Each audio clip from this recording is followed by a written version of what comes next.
Okay, so next question becomes, how do we achieve our mission? How do we help those who are coming to SEAS to feel welcome and to feel like they are anticipated guests that we have been longing for? Our first step is to pray. Okay? That can look like whatever it needs to look like for you. I will suggest and recommend that you pray if you're going to greet as a family, that you pray as a family before you greet. Whether that is praying at home before you come to church, if that's praying in the car, if you're like us, we need to have everyone strapped in and in one spot before we head out, and then we're able to pray together as a family.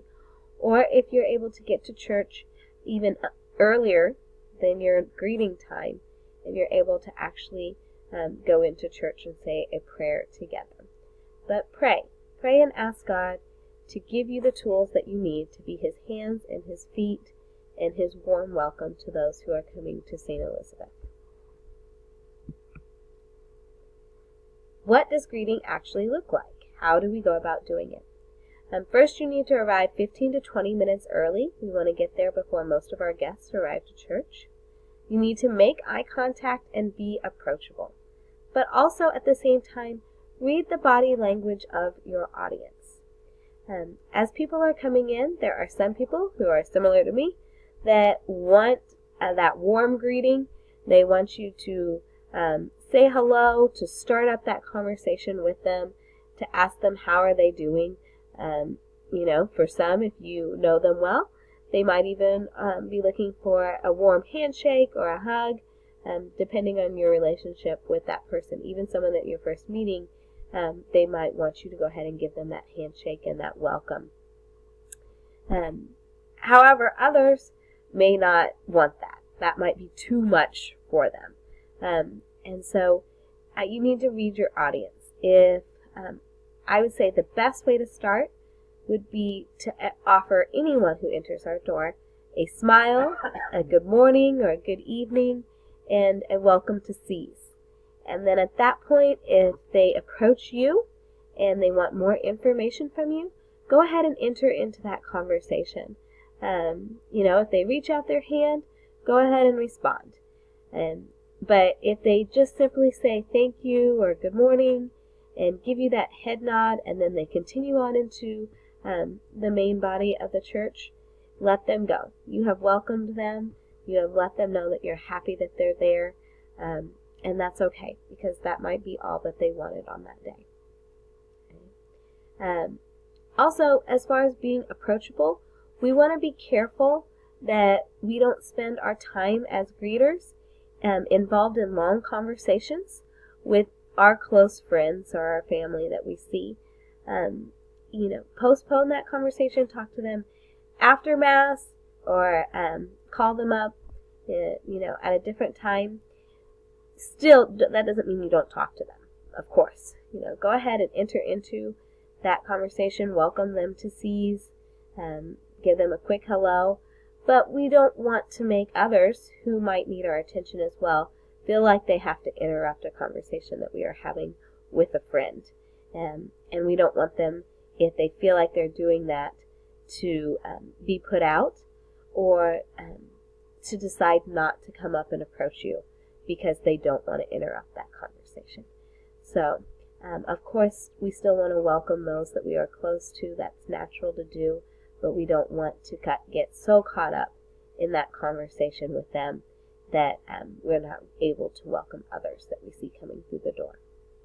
Okay. Of course, make a fantastic first impression so that they will want to return, and get the whole family involved. Okay? Greeting is a great stewardship activity to do as a family. Everyone can go. My girls love when it's their day to greet. They put on their fancy dresses, and they wake up extra early so they can get ready for it. It's a special day for them. And that's a wonderful thing. It's a wonderful thing to have your greeting day become a special event for your family, and to get your kids involved with that. Another lesson that my husband likes to pass on to our kids as we're greeting is to look for the needs of others and to be aware of the needs of others. So he has taught our girls that as they are greeters, if they see someone who needs assistance, a person who's in a wheelchair, someone who is on crutches, an elderly person, a family who has their hands full, to anticipate that need and to go out and open the door for them, or to help them and ask them if they need anything as they come through. So just again, always looking and seeing what we can do to be hospitable for those around us. Okay. Being helpful. So that goes back to what I was just talking about. At the same time as people come in, there are some things that we can offer them or show them in the greeting space. We have the coat rack. For some people, they would prefer to hang their coats on the coat rack when they're at Mass, and that's fine to do. Our coat rack is over by Mother Seton Hall, so you can show that to them. If you see a family with little ones, you can let them know that we have a nursery.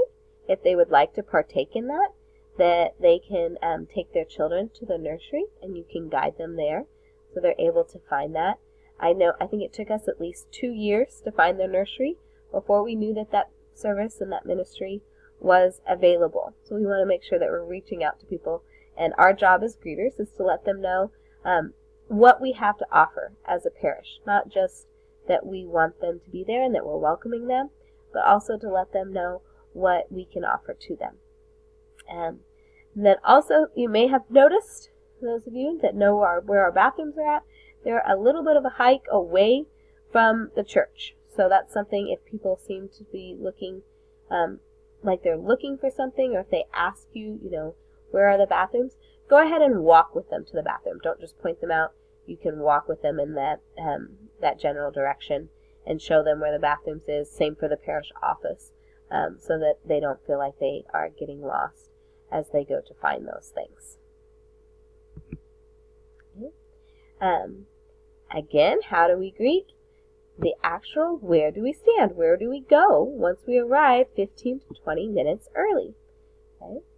Well, this is a very rough, quick little diagram I made of the church gathering space. It is not drawn to scale, but it gives us a little bit of an idea of where things are at.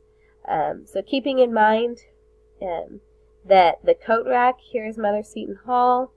The coat rack is right here. As you go through the doors to go to the church office or to the bathrooms, there's a coat rack here. So if you want to point that out to people. We have 3 areas that we stand as greeters. The first family who arrives, the first greeting family, will stand at the main doors to the church proper area.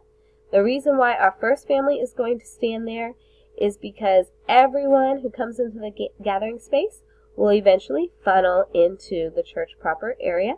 So we want to go ahead and have someone standing there so that we're able to greet them. So that no matter what door they came into to come to church, there's still someone who will be able to greet those families as they come. Father Orr usually stands over here by the sacristy, so just keeping that in mind if someone's looking for Father Orr, he's usually right here in this area. The second family that will arrive will stand at this entrance. I refer to it as the north entrance. Our church is kind of set on an angle, but I call it the north entrance because it heads towards the parking lot that is north of the church, the main parking lot where most people enter from. So our second family will stand in front of those doors to welcome the people coming from that parking lot. The third family will stand at what I call the south entrance. It's the parking lot actually for the church office, and it's the parking lot that is south of the church. So the third family will stand there, kind of close in front of the Chapel of the Two Hearts. There's that circular alcove kind of in that area. You'll stand right around here in front of that alcove to welcome any families that come in from the south entrance right there.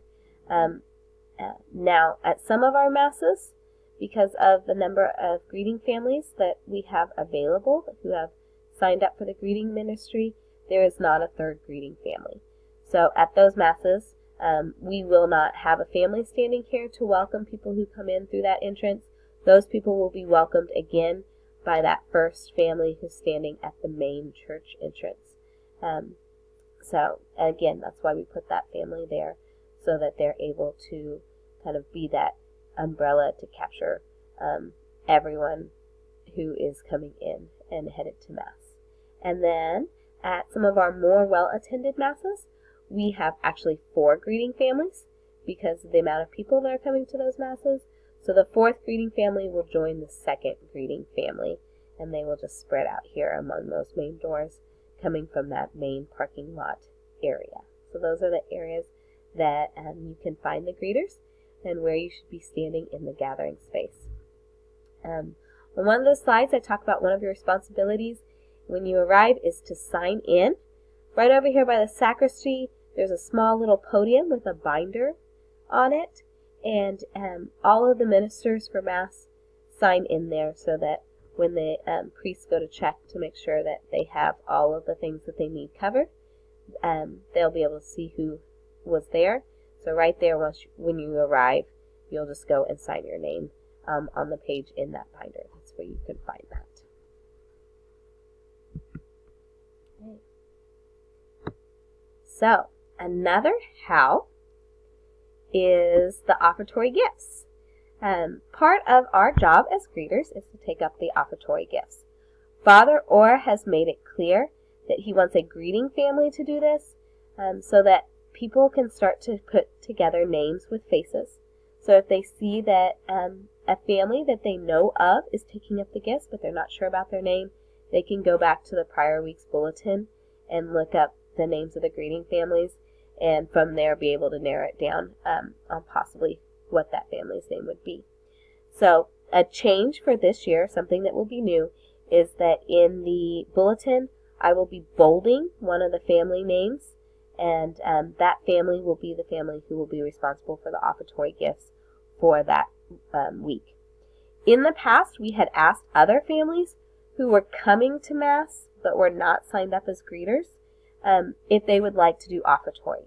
We are going to stop doing that. So again, I want to stress that it should be one of the greeting families that was assigned for that weekend or that has come to greet for that weekend.